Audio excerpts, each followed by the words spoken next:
I've always had an interest in the environment, both locally and overseas, an interest that has become more focused since returning to Norfolk and becoming part of local environment group Eco Norfolk. I became aware of the crucial role that local government played in protecting and enhancing our environment, a role they have neglected to a large extent. Often, when voicing my concerns, they would fall on deaf ears. Often, these concerns were and still are suppressed because of the possible impacts they may have on our tourism industry. So I needed to be heard. Through my involvement with Norfolk Labor, I found that voice, and I sit here before you today as part of the Norfolk Labor team, hoping to represent you at the upcoming election. 30 years of self-government has come at a cost to our environment. The focus of local government remains on short-term economic gain with little regard for long-term environmental consequences. The need for more effective environmental impact legislation has never been as critical as it is now.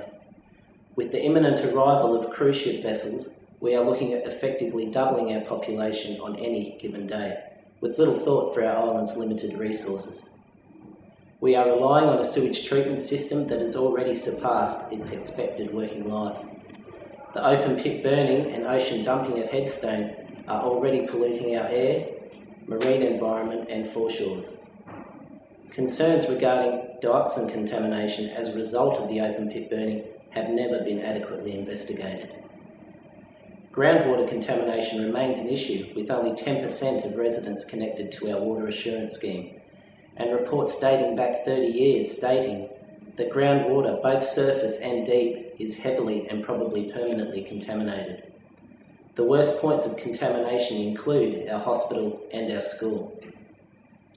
The Argentine ant infestation comes as a direct result of an inadequate quarantine process and the lack of any kind of quarantine facility. The widespread use of fipronil-based poison baiting to control the ants poses yet another threat to the quality of our groundwater. Many of these concerns have been given minimal publicity so as not to affect our tourism industry. None of these concerns have been adequately addressed in the interest of public health and safety. An island-wide coordinated approach to weed control could be effective if adequately funded and properly managed, providing jobs for local people. Norfolk Labor would seek to access this funding through a closer relationship with Australia. More effective waste management could be achieved through waste minimisation and source reduction, with incentives to import products with environmentally friendly packaging. Community education would empower people to take more responsibility for their waste. A closer relationship with Australia is critical, not just to gain access to much-needed funding and infrastructure grants, but to administer funding to manage and coordinate these programs successfully. The lack of concern for our environment has never been more evident than with our local government's proposal to dredge at Kingston Pier to accommodate cruise ship vessels.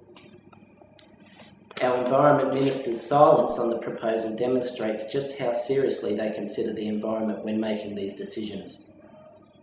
We need stronger environmental impact legislation extended to Norfolk to make sure these decisions are properly scrutinised and made in the community's best interest. By working with the Commonwealth, Norfolk Labor will implement these strategies to secure our environment and preserve it for future generations.